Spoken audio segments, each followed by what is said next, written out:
Please continue to stand by. Thank you for your patience.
The call will start very soon. Most probably it's gonna start around 5 p.m. That's the time. So whenever the call will start, I will be turning on the audio. So thank you so much.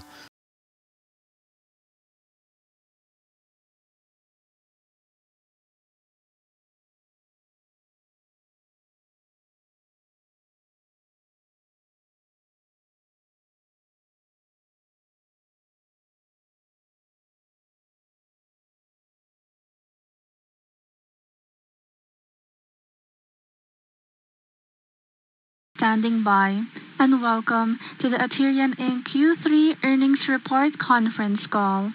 At this time, all participants are in a listen-only mode. After the speaker's presentation, there will be a question and answer session. To ask a question during that session, you will need to press star 1 on your telephone keypad. If you require any further assistance, please press star 0. Thank you. I would now like to hand the conference over to your speaker today, Mr. Ilya Grozovsky, Director of Investor Relations and Corporate Development. The floor is yours.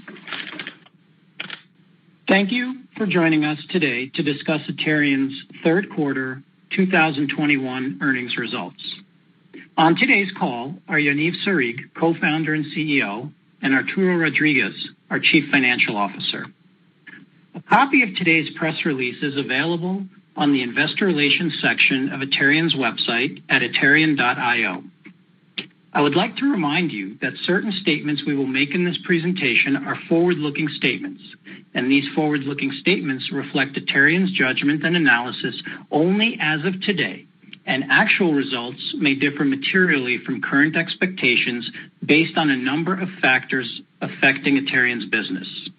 Accordingly, you should not place undue reliance on these forward-looking statements.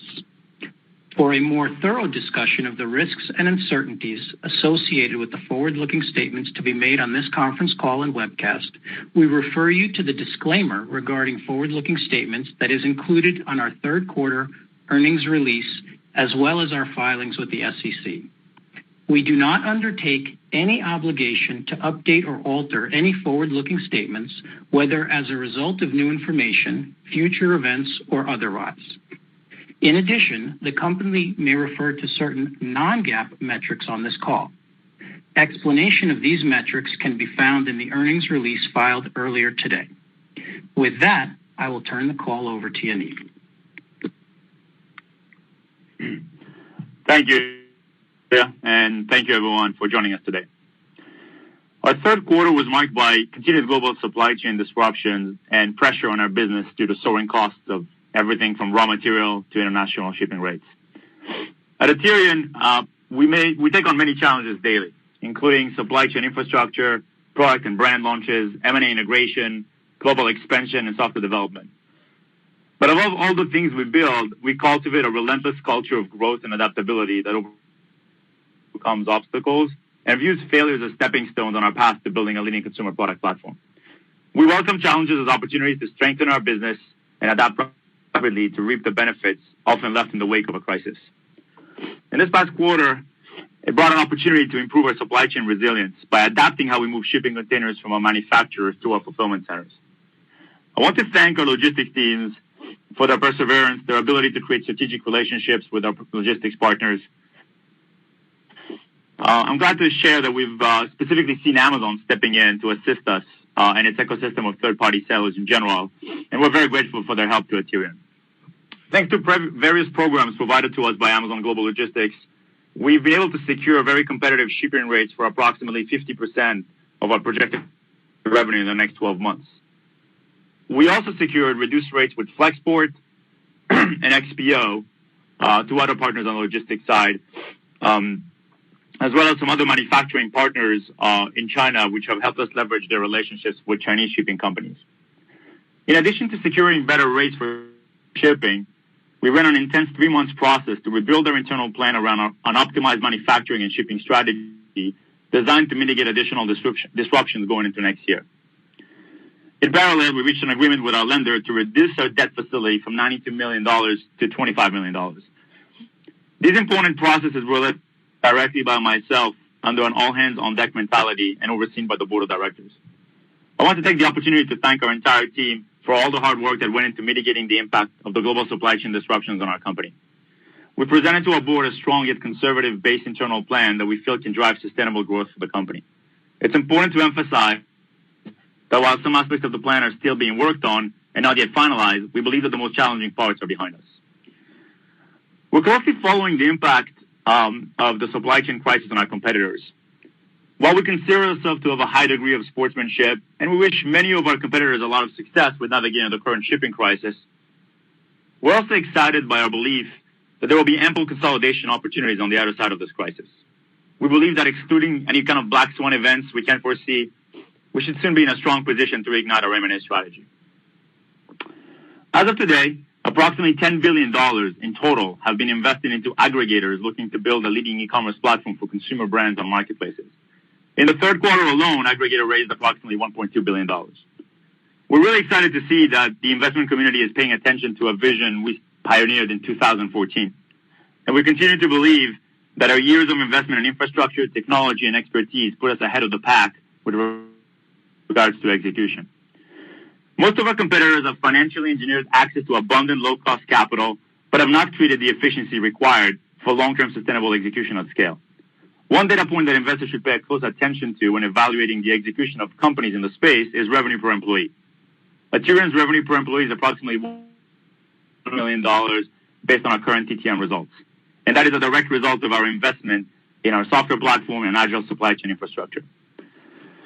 In the long term, we believe that proprietary technology that automates the tedious manual processes performed by target SMB brands being aggregated is critical for the model to succeed. As the macro environment around supply chain normalizes and the dust settles, it will become important for us to continue to push our M&A strategy forward in 2022 and beyond. We'll speak in more detail about our strategy for 2022, and we'll have some exciting new initiatives to share with our shareholders in the next few months. Directionally, our priorities include diversifying our own and operated brands by looking at launching more products and leveraging supply chains based in the U.S., South America, and Eastern Europe. We're also going to put a lot of focus on organic growth through additional channels, direct-to-consumer sales through our websites, and international expansion. We've heard concerns from certain investors regarding the organic growth for our core business. It's important to remind those who started to follow us more recently that before we started investing in our M&A strategy, we grew the business organically through launching products at a CAGR of 50% between 2017 and 2020. Like many other e-commerce companies, our sales were boosted in 2020 by the COVID-19 pandemic. Likewise, we've suffered from a decline in the growth of our organic business in 2021 as compared to 2020. Amazon itself saw a similar disappointing effect this year as a combination of reopening the traditional brick-and-mortar retail, increasing shipping costs, inflation, and tapering of government assistance created a perfect storm for e-commerce when comparing year-over-year results.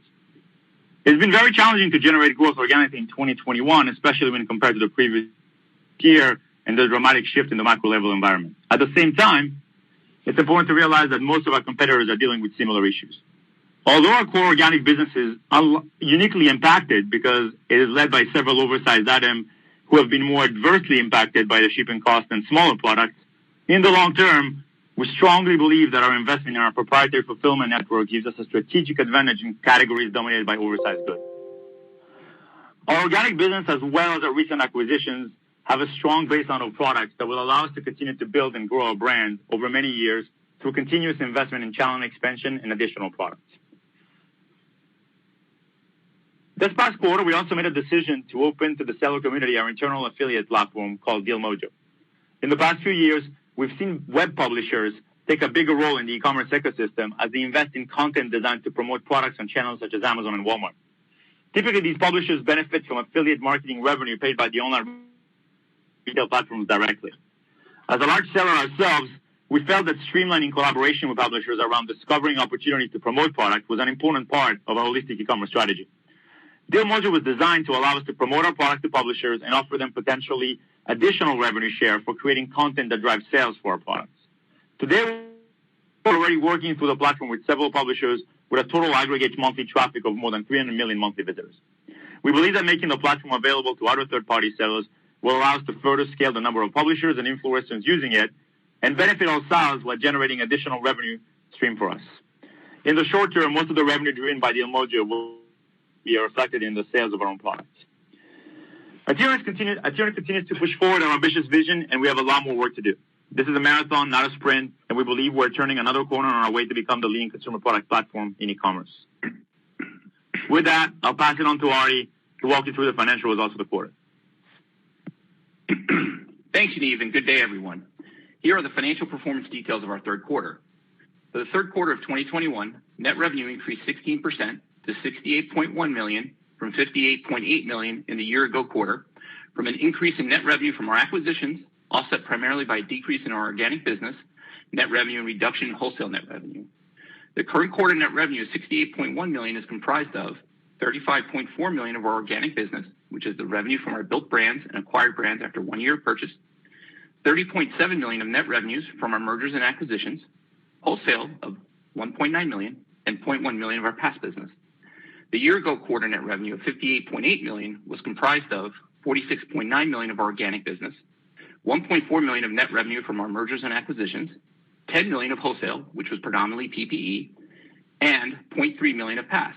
As a reminder, our first material acquisition happened in the third quarter of 2020.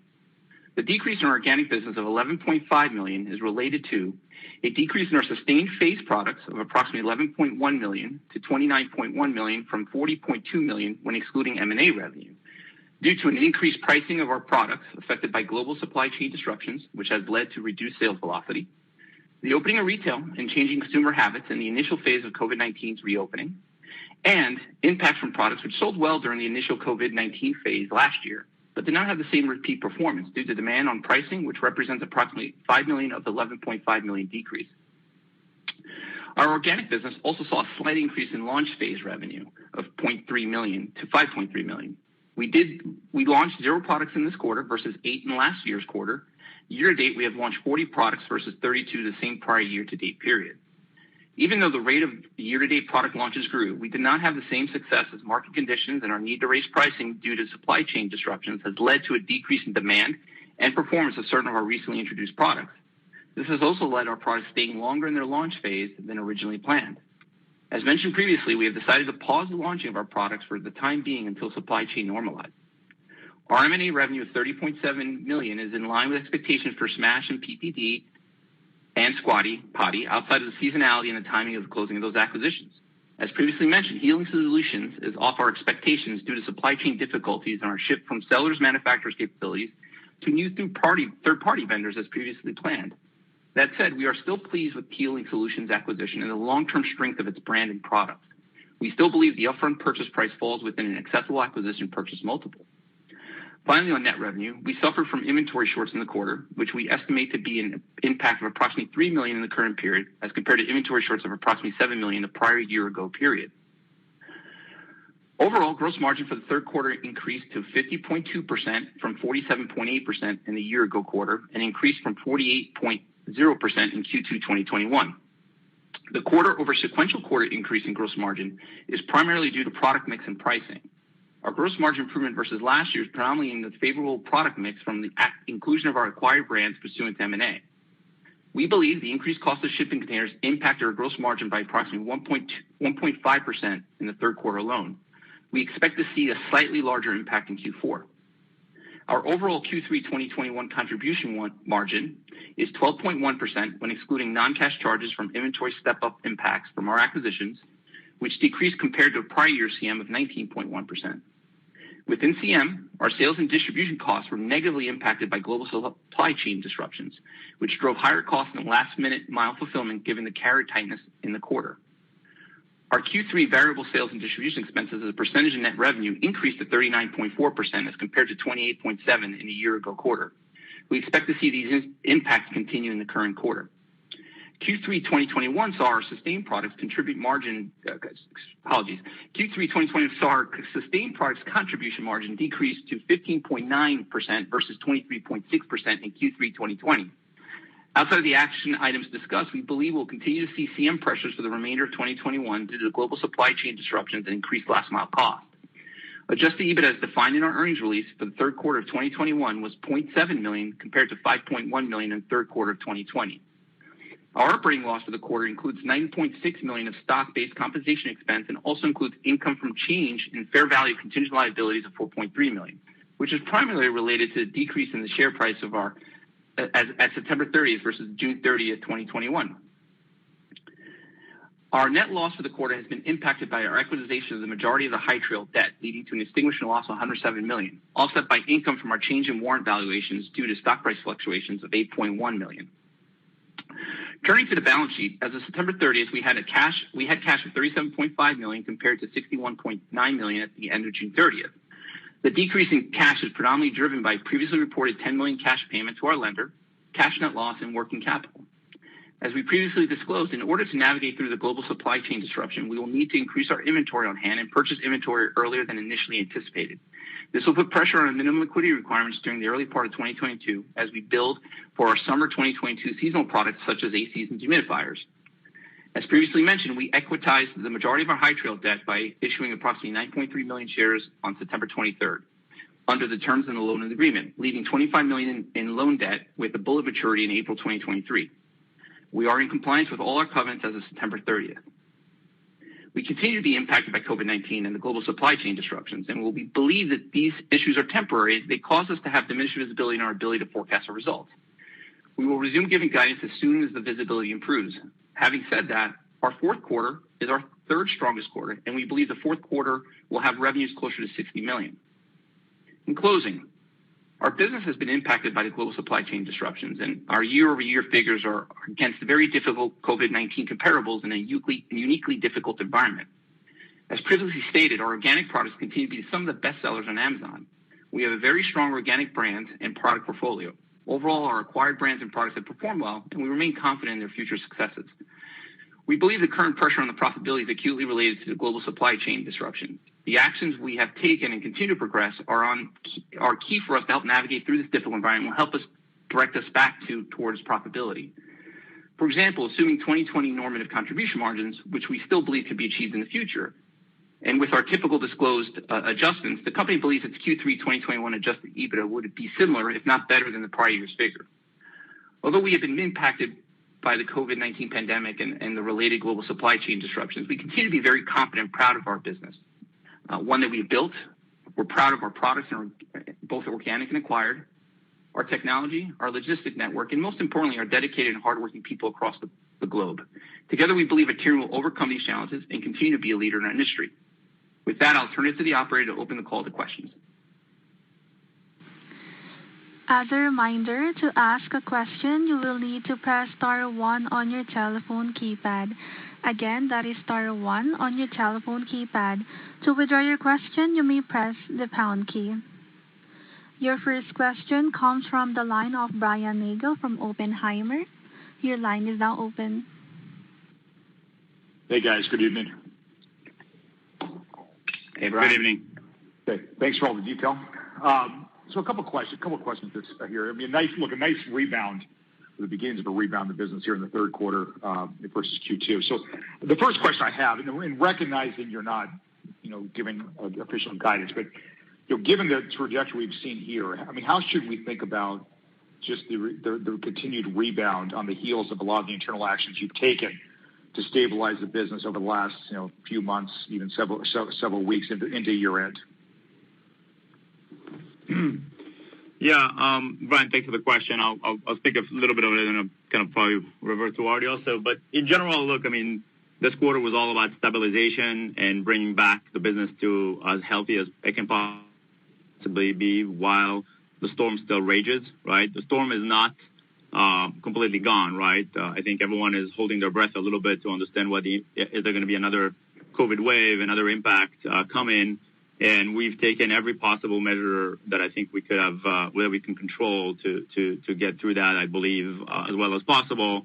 Again, unbeknownst to me, any type of other black swan events that could still happen. But we really think that we've done everything in our power and worked extremely hard in the last few months to get to a place that we're happy with and is stable, right?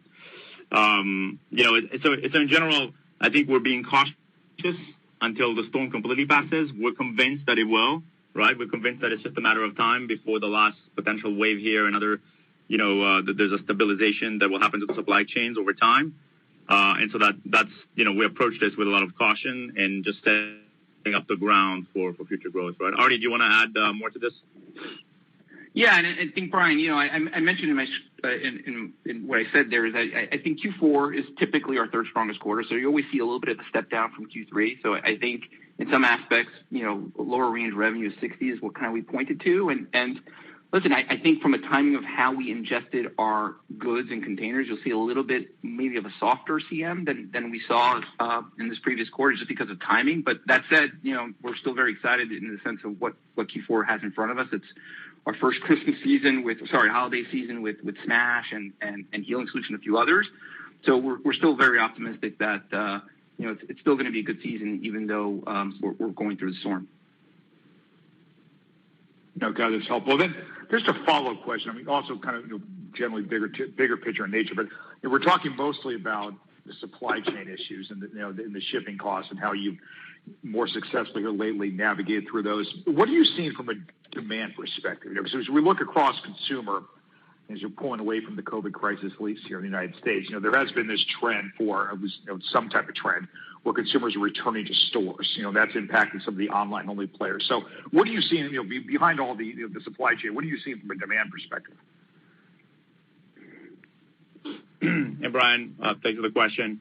I think in general, there's a lot of factors here that are not always easy to take into account, right? Obviously, at the macro level, between government subsidizing, a lot of the buying power that we've seen, I think in 2020, plus the reopening, not just of stores, but also of travel. There's a lot of factors that play here.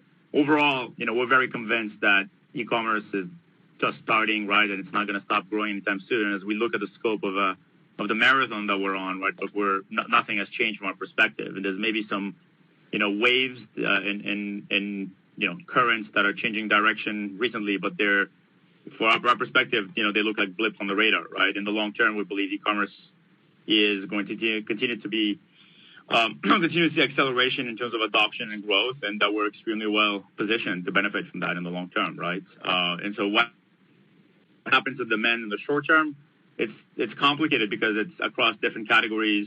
You'll see different behaviors that can probably be explained by, again, a lot of the macro level events, but we're focusing, I guess, on the longer term, right? And how do we set ourselves up for success in 2022 and beyond? And I think that's the work that we've been doing the last few months. Artie, I don't know if you want to add anything on that, but I think that's the best I can give. That covered in terms of like immediate. Yep. Thanks. All right, guys. Well, I appreciate it. Thank you. Thanks, Brian. Thanks, Brian. Your next question comes from the line of Matt Koranda from Roth Capital. You may ask your question.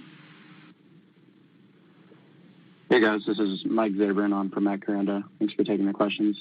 So in terms of handling shipping costs on a go-forward basis, last quarter you guys highlighted average cost per container peaking out about $20,000, and now you're highlighting having secured competitive shipping rates. Could you help us try to quantify what exactly those competitive rates are and how to think about those in terms of gross margin? Yes. So, although, we talk about certain partners on the logistics sides that have been quite helpful, and, I'm sure they've been helpful to a lot of other companies, it's tough for us to share exactly, what price we pay for competitive reasons. But we're very, very happy given the macro level environment on how competitive the rates are. And, again, we believe that the relationship we've built with these companies over time has been an incredibly important piece of getting this done right in this quarter. And so, again, tough for us to really share the numbers because of competitive reasons, but we're very satisfied given all the macro level events that are surrounding us with the recent prices we've been paying, I would say. So. Got it. Yeah, that's fair. Could you guys also talk about your sort of plan of attack and how you're thinking about FBA aggregation and the restart there, given your amount of cash on hand and what you anticipate being the source of funds for M&A activity on a go-forward basis? Thanks. Sure. So look, I think as I said earlier, right, we think the storm is not completely past, but, we again want to believe, pending any type of black swan event we can foresee, right, that the worst is behind us and we've taken the right steps to prepare the company to go back on the, I'd say, on its growth path on the M&A side. I think that also on the other side of the storm, as I mentioned also in my remarks earlier, I think there'll be a lot of opportunities because, obviously a lot of other companies have been affected by this. I believe there's opportunities to consolidate a lot of the industry, and we're just setting ourselves up again in the context of the marathon, right, for that to be something that we will pounce on as soon as the stability of the supply chain is restored. What's tough for us to do is to go out there and try to execute on this, before we have good clarity on the stability of that supply chain. Otherwise, those deals can also burden further, right? And then in terms of the sources of capital, again, we obviously when it comes to M&A,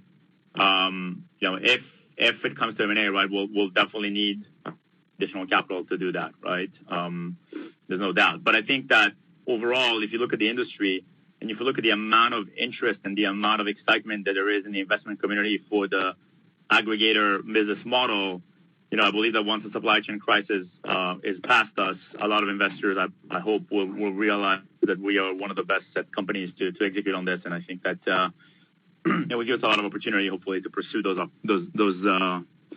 type of deals. That makes sense. Thanks, guys. Thank you. Your next question comes from the line of Brian Kinstlinger from Alliance Global Partners. You may ask your question. Great. Thanks so much for taking my questions. Great to see profitability return quicker than we all thought. First, can you maybe talk about in terms of the shipping containers that you're getting through partners like Amazon, was there a benefit to the margin profile in the third quarter? And will it be much more of a benefit down the road as some of that inventory turns? Is it turning quickly? I'm just trying to get a sense for how much of the better than expected bottom line results was because of that, or if it's a much bigger impact in quarters in the future. Artie, do you want to address that?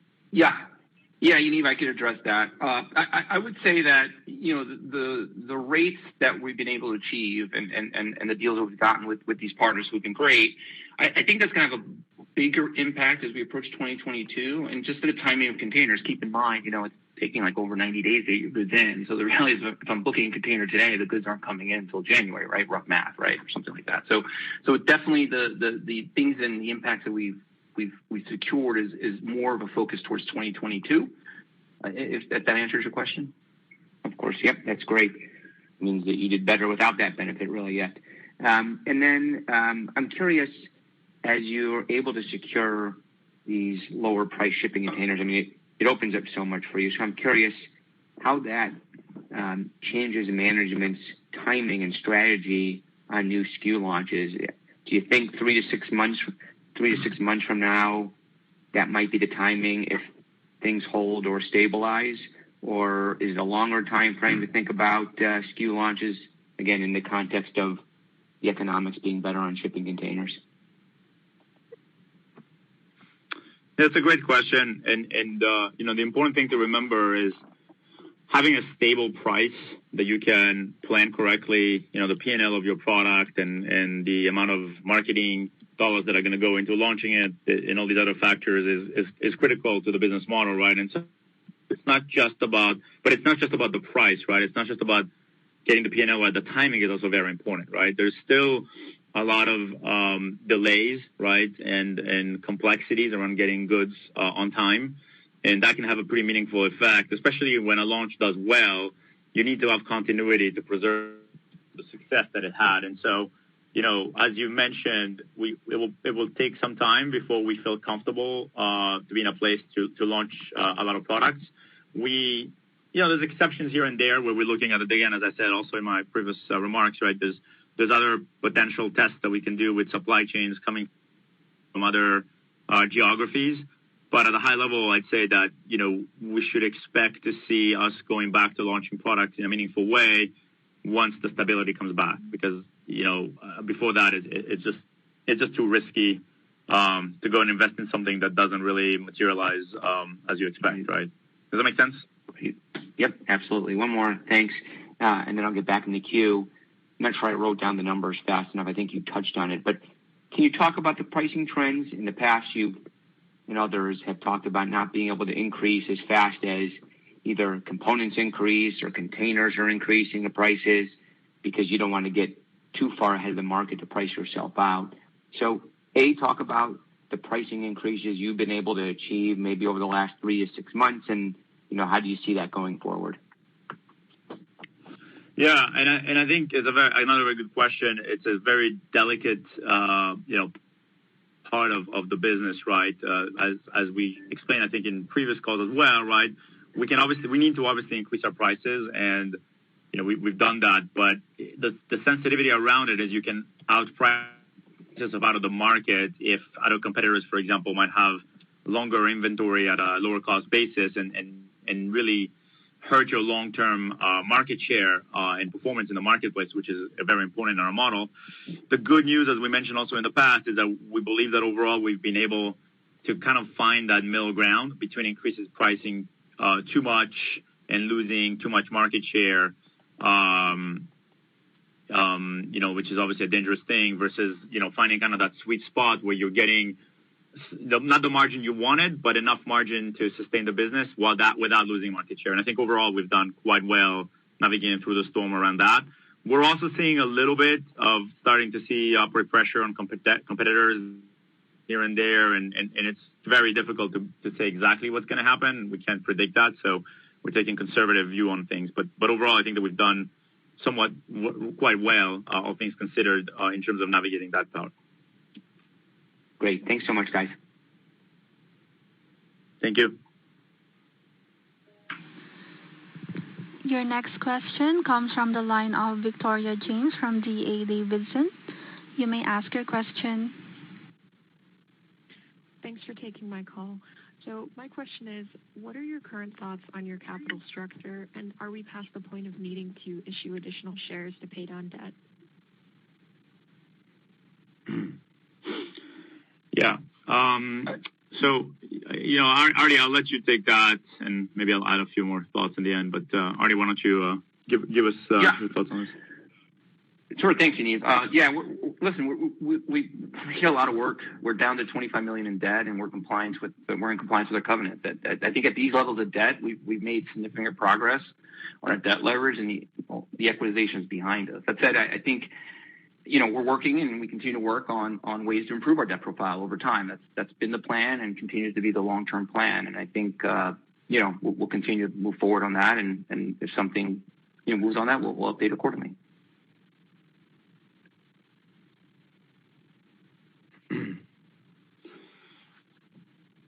Thank you. Yep. Does that answer the question, or do you want any more details?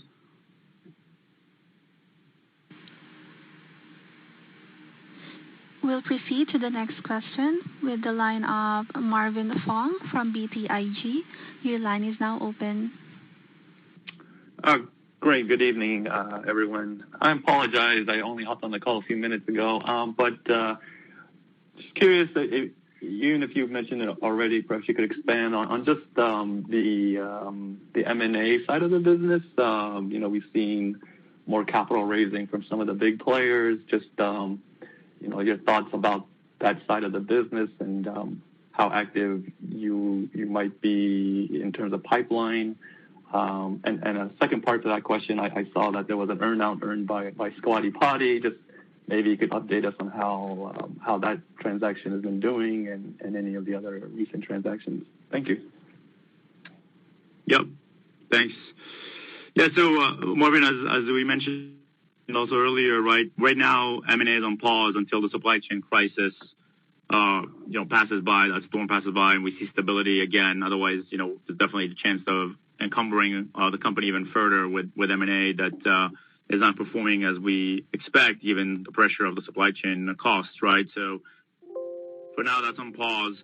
As I said earlier as well, we're very excited about being on the other side of the storm because we think the opportunities are going to be immense. And I think, as you mentioned, in the private equity world, a lot of capital has been raised, I believe, by other companies in the same mindset, right, to go after additional M&A acquisitions. And again, I think that the market itself will probably create better opportunities for us to do so as well, as the risk of the supply chain crisis, is removed, and Aterian is in a great position to go and execute. Because, going back again to what you said, right, a lot of these companies out there raising a lot of money are very early stage companies, and I think they're all benefiting from a lot of the excitement that's going on.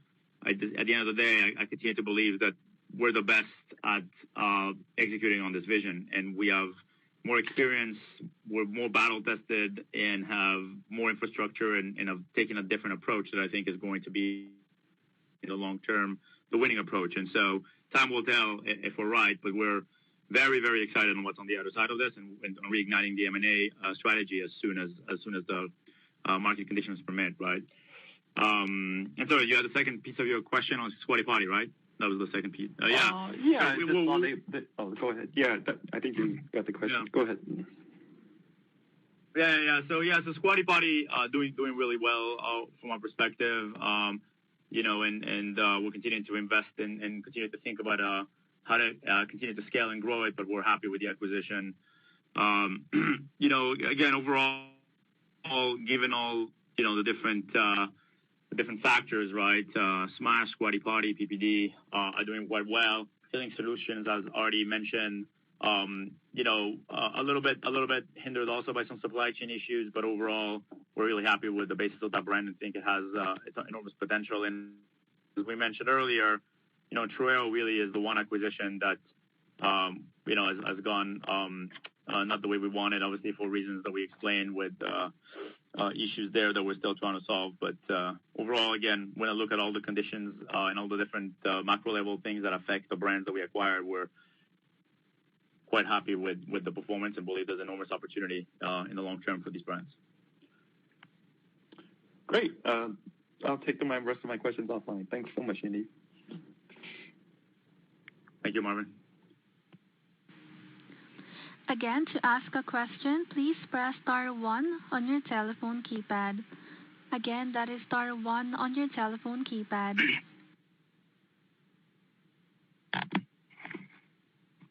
It looks like we have no further questions on the line. So as part of our recently launched Shareholder Perks program, which investors can sign up for at aterian.io/perks, participants have the option to ask management questions on our earnings call.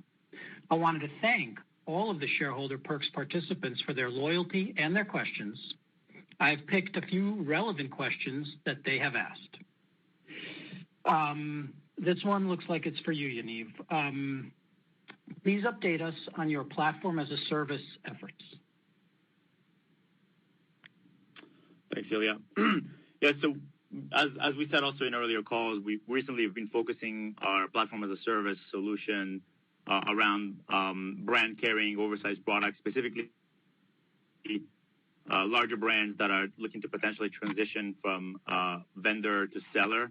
And as we mentioned earlier, so far it's showing a lot of promise, and I think the few clients that we have are overall quite happy with it. We definitely are going to want to continue to invest in it. At this point, the resources are still limited, but very promising results at this point there.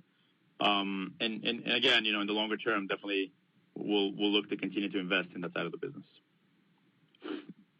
Thanks. Another question that came in was, what is the outlook for international sales, and what regions do you find most interesting?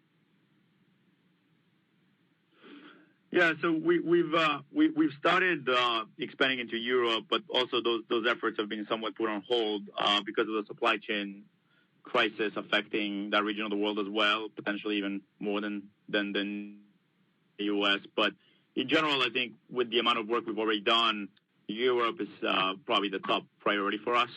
And, it's definitely something that we'd like to see continue to accelerate in 2022 as the supply chain crisis unfolds, hopefully.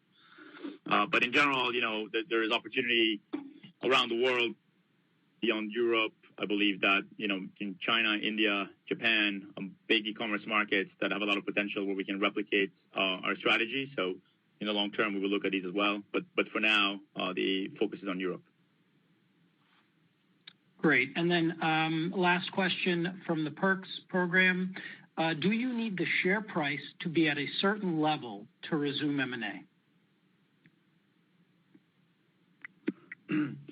Yeah, so of course, we're on the M&A side, in general, large deals, of course, we're going to be holding off and really be opportunistic, right?